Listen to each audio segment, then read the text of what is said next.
Mini spoiler season has officially begun. The Legends of Runeterra team just revealed some new cards from the upcoming expansion to the Call of the Mountain set known as Monuments of Power, which is set to release on October 14th. No new champions shown, but Bilgewater is getting some love this time around, including another new landmark card and some landmark removal. Even Shadow Owls is getting another card. In this video, we'll be talking about the new cards shown today, and I'll be giving some additional thoughts on what types of decks these cards could see play in. Before we jump in, if you like this type of content and want to see more, be sure to hit the like button and subscribe to the channel so you don't miss out on any future coverage from me. A quick shout out to Cosmic for putting this graphic together. Be sure to check out his Twitch channel in the top right, and I'll leave a card with a link to his YouTube channel as well in the top right. So all of the units shown today have the same theme of damaging themselves either when they hit play or at the start of each round. The other nice thing about these is that there is a trade-off for damaging themselves in that most of these units have higher total stats for their cost than normal. But let's start with Crusty Codger. This is a 1 mana 2/4 that deals 2 damage to itself when you play it. At absolute worst, this is a Cytheria of Cloudfield for Bilgewater decks. That's this guy's floor, which isn't that bad. The potential this card has though is what's interesting. People in the community have been talking about pairing this card and the other cards spoiled with Vladimir, since Codger and most of these other cards count towards Vladimir's level up requirement immediately when played. I do think we should also consider Targon as a possibility. I could see this being played on round 1 and following up with a Guiding Touch on round 2, and that draws you a card and gives you a unit that can help gum up the board in the early game.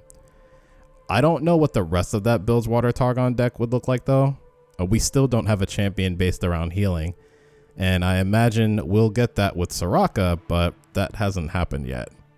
Next up, we have Fortune Croaker. This is a 2 mana 2/3 that reads play, deal 1 to me, and an ally to draw 1.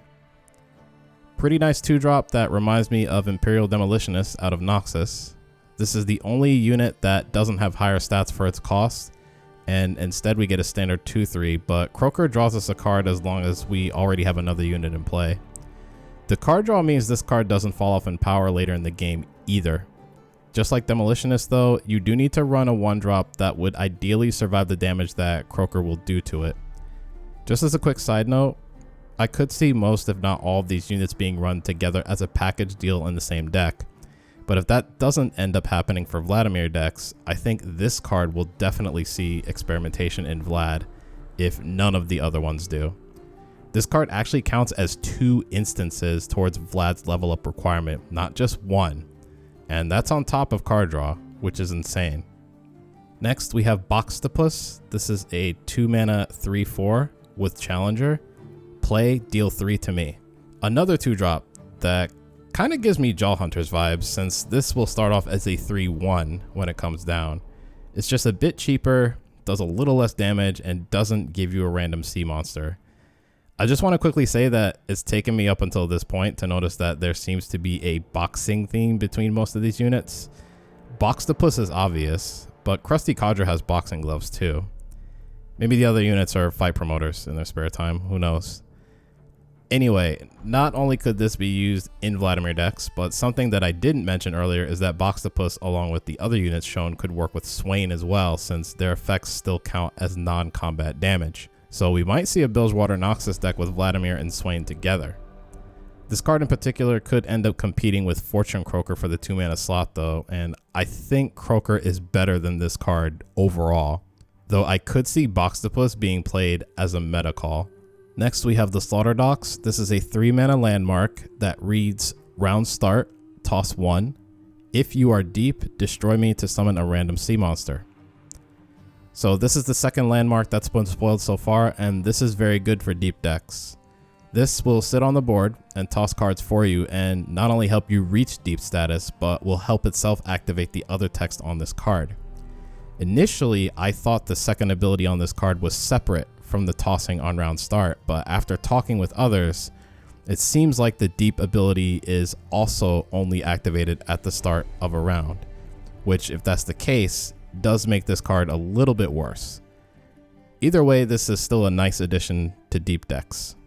Next, we have Lounging Lizard. This is a 3 mana 3/5 with Elusive, and round start, deal 2 to me. This looked really good to me when I first saw it, but the more I think about it, the more I feel like this card isn't as good as it seems. All of these units shown here do have a problem of not surviving for very long if you're not pairing them with healing effects that are cheap, and that's something that players are going to have to figure out how to work around if they plan to play these cards with Vladimir. Otherwise, Vladimir won't have a board to attack with. But I think that self-damage problem is amplified with Lounging Lizard. Elusives by nature are designed to be offensive, and you only get to attack every other round in this game. Let's say you play this at the end of your opponent's attacking round. This will be a 3/3 elusive attacker for you on the next round, which is solid. The problem is, unless you're running healing or some type of rally effect, that's the only attack you're going to get in with this card because it'll die before your next attack round. The only way to get 2 attacks in is if you play this on your attacking round before you attack, and then you have to prevent it from taking any more damage at all. Lounging Lizard does help Vladimir to level up just like the other cards here, but I think there's a pretty good chance that Vlad decks won't run this particular card. I think Lizard is far more likely to end up in something like Targon or another region with access to healing than something like Noxus. Let's finish up by talking about the spells that were revealed as both Shadow Isles and Bilgewater are getting some landmark removal, which gives me some comfort. Let's start with Crumble. Crumble is a 5-mana slow spell that reads kill an ally to kill a unit or destroy a landmark. A good effect that is unfortunately a bit unreliable because the effect is on a 5-cost slow spell.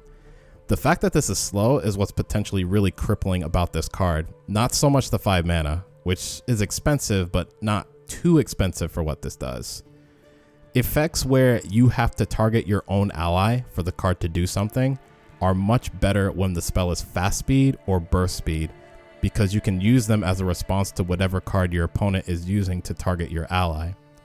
Since you have to proactively play this card, your opponent is going to get a chance to blow you out by playing their own spell that kills the ally you targeted. I don't think this will see play, but only if players can get around being forced to play this.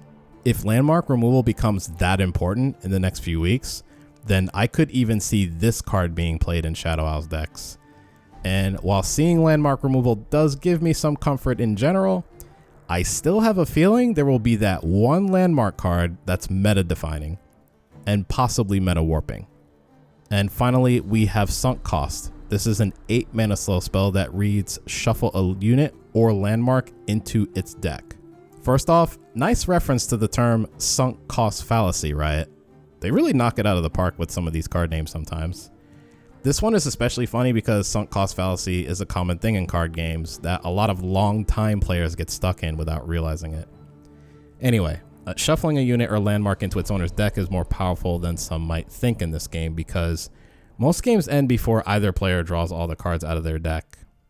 That said, despite this card being somewhat flexible in what it can shuffle back, it does cost 8 mana and it's slow speed. I think this might see a mana cost reduction in the future, but it'll depend on what the meta will be like. If we get in a situation where landmarks are at the center of the metagame and landmark removal ends up at a premium, I could see this card having a high enough play rate to where it won't get buffed. There are several different ways to blow this card out from multiple different regions, but I want to be careful on this card instead of outright saying it's bad. The last meta we've been in has been a very slow one, and some of the cards we've played in the past to punish cards like this, such as Glimpse Beyond, aren't being played anymore. Expensive spells at slow speed have been popular, so if the meta doesn't speed up, even this could see play. That's all I've got for you today. I hope you enjoyed this look into the Bilgewater cards that were revealed, along with the Shadow Isles one. If you did, feel free to leave a like as it really helps me out and gets this video out there to others in the community. If you don't want to miss future coverage of the new set from me, subscribe to the channel, and don't forget to hit the notification bell below to make sure you know when the next video goes live. Feel free to check out the other Legends of Runeterra videos that I have on the channel, or even the other places you can find me on the internet. You'll find links to my Twitter, Twitch channel, and our community Discord that you can join as well in the video description below. Thanks for taking time out of your day to watch this, and I'll see you next time. Take care.